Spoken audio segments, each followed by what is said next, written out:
hey guys এফালে চাওকচোন আমাৰ বাৰীত ইমান ৰঙা ৰঙা ধুনীয়া ধুনীয়া জলকীয়া আৰু জলকীয়া অবিহনে একো খাদ্যই সোৱাদযুক্ত নহয়নে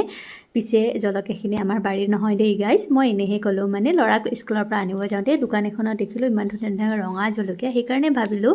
জলকীয়াখিনি আনি পিনি ধুনীয়াকৈ আচাৰ দিওঁ তো মই জলকীয়াখিনি লৈ আহিলোঁ আৰু প্ৰথমতে মই জলকীয়া ঠাৰিখিনি ধুনীয়াকৈ আঁতৰাই ল'লোঁ আঁতৰাই পিনি জলকীয়া ধুই মেলি অকণমান মই পানী শুকোৱালৈকে ৰ'দত দিলোঁ তাৰপিছত মই জলকীয়াখিনি উঠাই থ'লোঁ আচাৰটো মই পাছত বনাম বাৰু এতিয়া বনোৱা নাই আপোনালোকক আচাৰ বনোৱা ভিডিঅ' দিম তাৰপিছতে ল'ৰাটোক স্কুলৰ পৰা অনাৰ পিছত সি বহুত টাইম অকলে অকলে খেলে আজিকালি গাড়ী বুলি ক'লে যে সি বহুত বেছি এক্সাইটেড আৰু ল'ৰাটোক মই ভাত বনাই মেলি মোৰ দিনত ল'ৰাটোক অনাৰ পিছত আকৌ ভাত বনাবলগীয়া থাকে তো ভাত বনাই মেলি ল'ৰাটোক খুৱাইছোঁ এইফালে আৰু ল'ৰা ছোৱালীক আপোনালোকে কেতিয়াও মোবাইল দি পিনি ভাত নোখোৱাব দেই গাইজ মানে আপোনালোকে কাহিনী ক'ব এক্সাইটেড কৰাই ল'ব কাহিনীৰ প্ৰতি তেতিয়া ভাত খুৱাব মোবাইল দি ভাত খোৱাটো বহুত বেয়া তাৰপিছত হাজবেণ্ডক ফোন কৰিলে অকণমান দেৰি হ'ব আহিবলৈ বুলি কোৱাত ময়ো ভাত খালোঁ দুপৰীয়াৰ তো গাইজ আজিলৈ আহোঁ